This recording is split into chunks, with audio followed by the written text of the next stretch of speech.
એક દોડતી બિલાડી, હિંચકા ખાતા બાળકો કે પછી બારીમાંથી સૂર્યપ્રકાશ તરફ ઢળતો એક છોડ. આપણે આપણી આસપાસ સતત ગતિશીલતા જોઈએ છીએ, પણ શું આપણે ક્યારેય અટકીને વિચાર્યું છે કે આ બધી ક્રિયાઓ પાછળનું એન્જિન શું છે? સ્ત્રોતો સૂચવે છે કે આ બધું પર્યાવરણમાં આવતા પરિવર્તનો સામેનો એક પ્રતિભાવ છે. પણ આ કોઈ આમ આડેધડ પ્રતિક્રિયા નથી હોતી. તે અત્યંત નિયંત્રિત અને સંકલિત હોય છે. તો આજે આપણે સજીવોની આ અદ્ભુત ઓપરેટિંગ સિસ્ટમ એટલે કે નિયંત્રણ અને સંકલનની જટિલ દુનિયામાં ઊંડાણપૂર્વક ઉતરીશું. બિલકુલ. અને આ ઓપરેટિંગ સિસ્ટમના બે મુખ્ય ભાગ છે જેની આપણે આજે વિગતવાર ચર્ચા કરીશું. વિચારો કે શરીર એક મોટું શહેર છે. એક છે શહેરની ઇમરજન્સી બ્રોડકાસ્ટ સિસ્ટમ અને હાઈ સ્પીડ ઇન્ટરનેટ જેવું ચેતાતંત્ર. એટલે કે એકદમ ઝડપી. બીજું છે શહેરની પોસ્ટલ સર્વિસ જેવું અંતઃસ્ત્રાવી તંત્ર.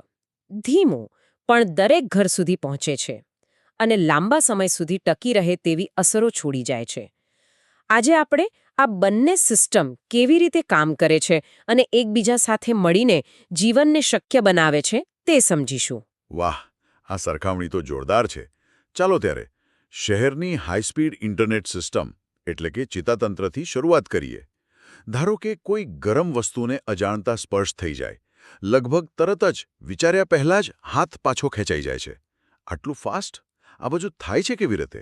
આ જ તો ચેતાતંત્રનો કમાલ છે.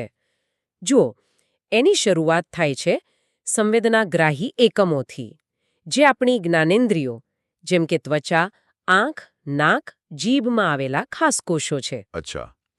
ત્વચામાં રહેલા ગ્રાહી એકમો ગરમી, સ્પર્શ કે દબાણને ઓળખે છે. જીભ પરના રસ સંવેદનાગ્રાહી સ્વાદ પારખે છે અને નાકમાં ઘ્રાણગ્રાહી ગંધ. આ બધા જાણે એન્ટેના જેવા છે જે બહારની દુનિયામાંથી સિગ્નલ પકડે છે. સારું. તો એન્ટેનાએ સિગ્નલ પકડી લીધું. હવે એ સિગ્નલ આખા શરીરમાં ફેલાય કેવી રીતે? એનો રસ્તો શું છે? એ સિગ્નલ ચેતાતંત્રના મૂળભૂત એકમ એટલે કે ચેતાકોષ, ન્યુરોન, એના દ્વારા આગળ વધે છે. આ માહિતી ચેતાકોષના ઝાડની ડાળીઓ જેવા શિખાતંતુ દ્વારા ગ્રહણ થાય છે. ઓકે. ત્યાં એક રાસાયણિક ક્રિયા થાય છે અને એક નાનકડો વિદ્યુત આવેગ એટલે કે ઇલેક્ટ્રિક કરન્ટ જનરેટ થાય છે. આ કરન્ટ પછી ચેતાકોષકાય અને લાંબા તંતુ જેવા ચેતાક્ષમાંથી પસાર થઈને તેના અંતિમ છેડા સુધી પહોંચે છે. અને ત્યાંથી બીજા ચેતાકોષ સુધી કેવી રીતે પહોંચે? શું તેઓ એકબીજા સાથે આમ ચોંટેલા હોય છે? બહુ સારો સવાલ. તે સીધા જોડાયેલા નથી હોતા.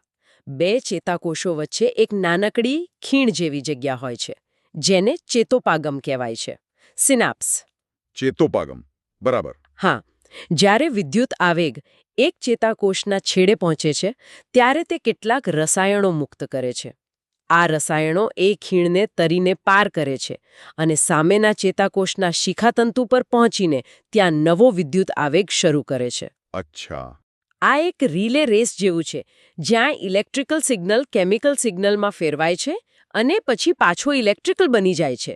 આ રીતે સંદેશો આખા શરીરમાં ફરે છે. એક મિનિટ. આ તો ગજબ કહેવાય. તો જે ગરમ વસ્તુને અડકવાવાળું ઉદાહરણ હતું એમાં શું આ સંદેશો પહેલા મગજ સુધી પહોંચે? મગજ વિચારે કે અરે આ તો ગરમ છે, હાથ હટાવો, અને પછી હાથને સંદેશો મોકલે? સ્રોત કહે છે કે આમાં તો ઘણો સમય લાગી જાય. ત્યાં સુધીમાં તો હાથ દાઝી પણ જાય. તમે બિલકુલ સાચા છો. વિચારવું એક જટિલ ક્રિયા છે જેમાં ઘણા બધા ચેતાકોષો સામેલ હોય છે.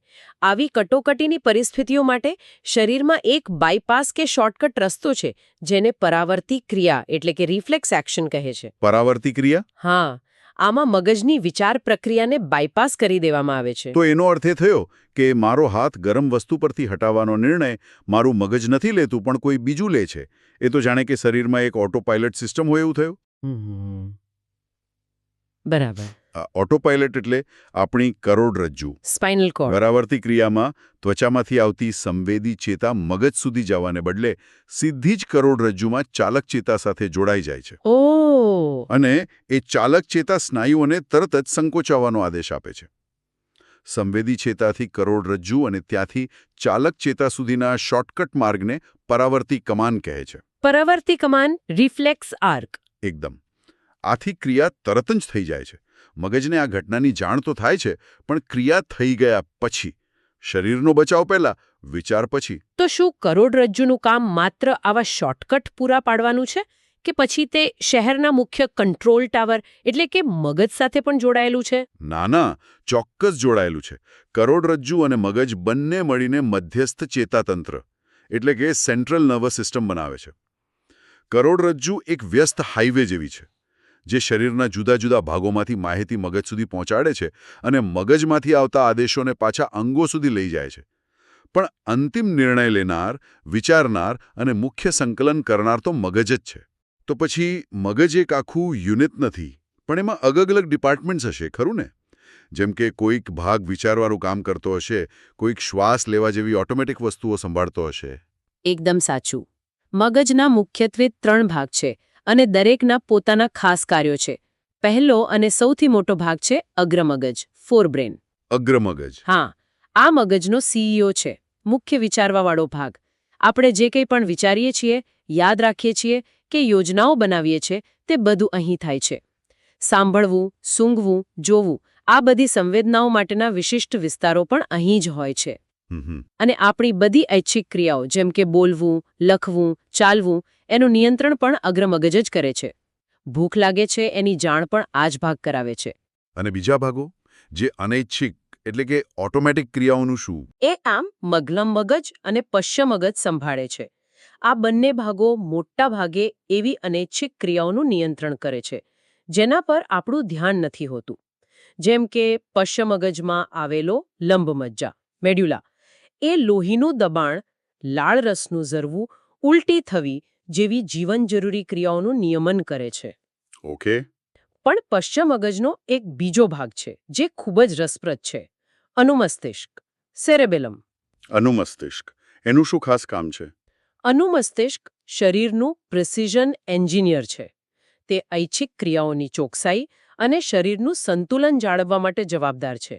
સીધી લીટીમાં ચાલવું, સાયકલ ચલાવવી કે જમીન પરથી પેન્સિલ ઉપાડવી, આ બધી ક્રિયાઓ જેમાં ચોકસાઈ અને સંતુલનની જરૂર પડે, તે અનુમસ્તિષ્કને આભારી છે. એટલે જ કદાચ જ્યારે કોઈ વ્યક્તિ નશામાં હોય ત્યારે સીધું ચાલી નથી શકતી, કારણ કે તેની અસર સીધી અનુમસ્તિષ્ક પર થતી હશે. બિલકુલ સાચું તારણ છે. પણ આટલા મહત્વપૂર્ણ અને નાજુક અંગનું રક્ષણ એ કેવી રીતે થતું હશે? કુદરતે તેની પણ સરસ વ્યવસ્થા કરી છે. મગજ અસ્થિઓની બનેલી મજબૂત મસ્તક પેટી એટલે કે ખોપરીમાં સુરક્ષિત હોય છે.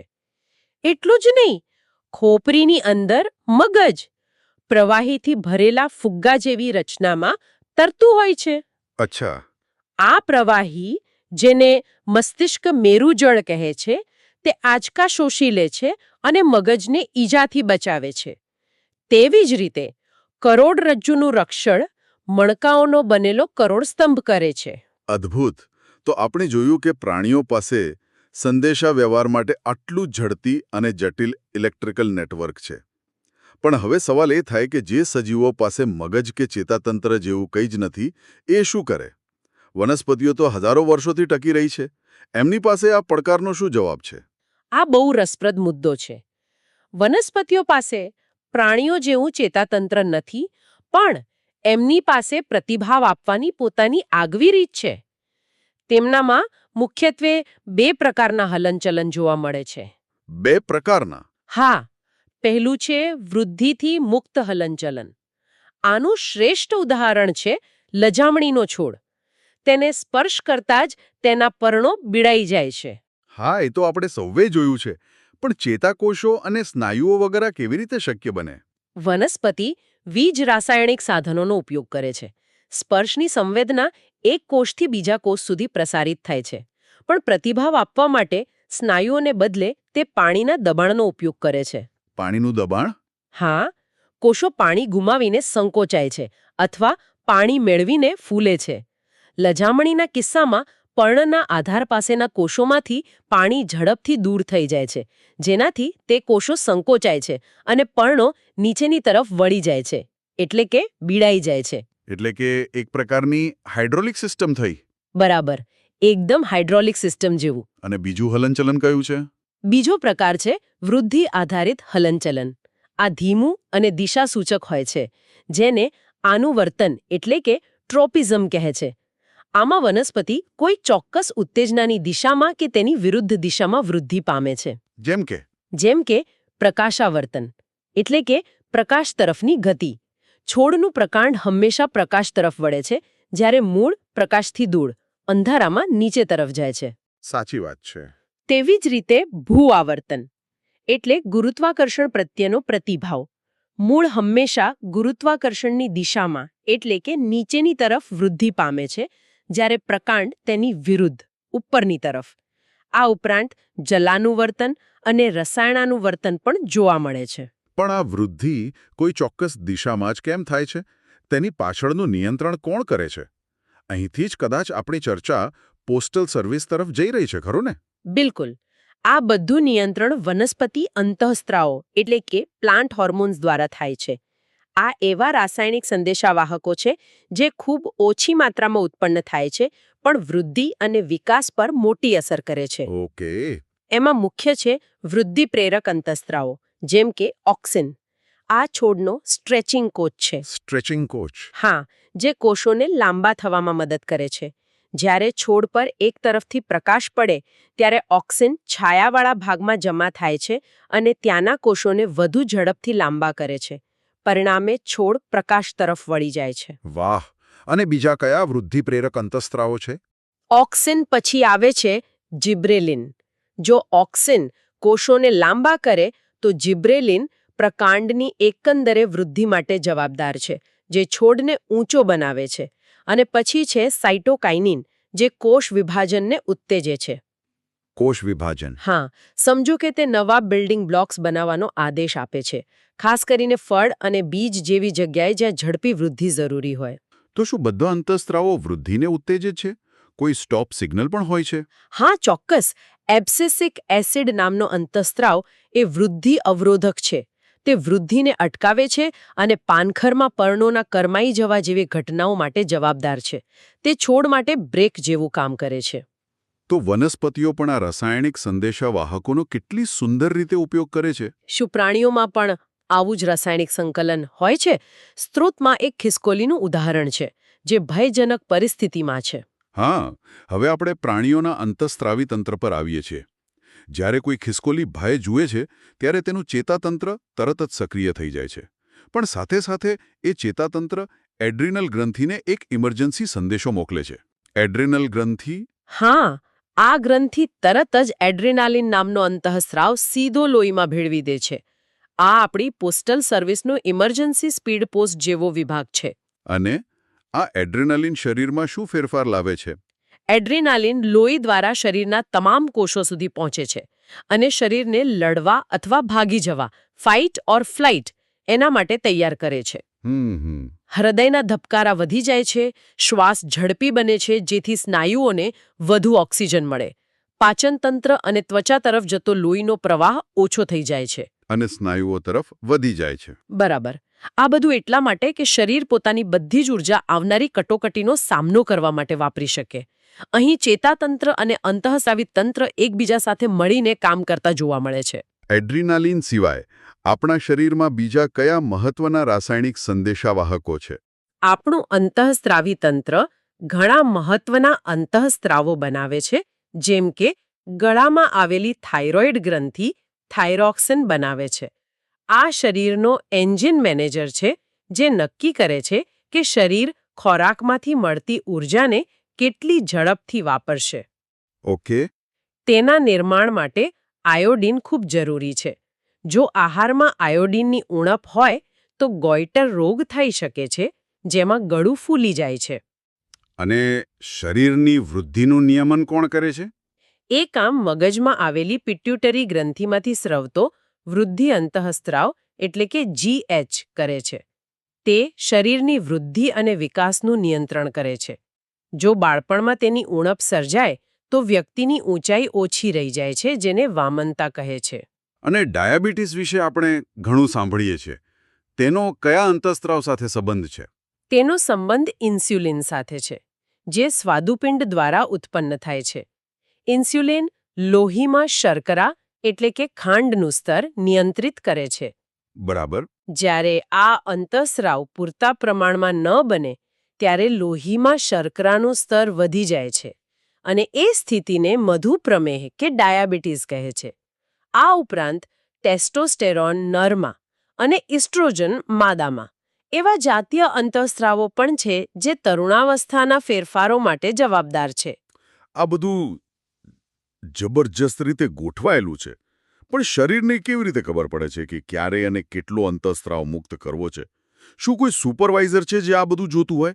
હા, આ નિયંત્રણ એક ખૂબ જ હોશિયાર સિસ્ટમ દ્વારા થાય છે, જેને પ્રતિક્રિયા આધારિત કાર્યપદ્ધતિ કહે છે, ફીડબેક મિકેનિઝમ. Feedback mechanism. હા, તે ઘરના થર્મોસ્ટેટ જેવું છે.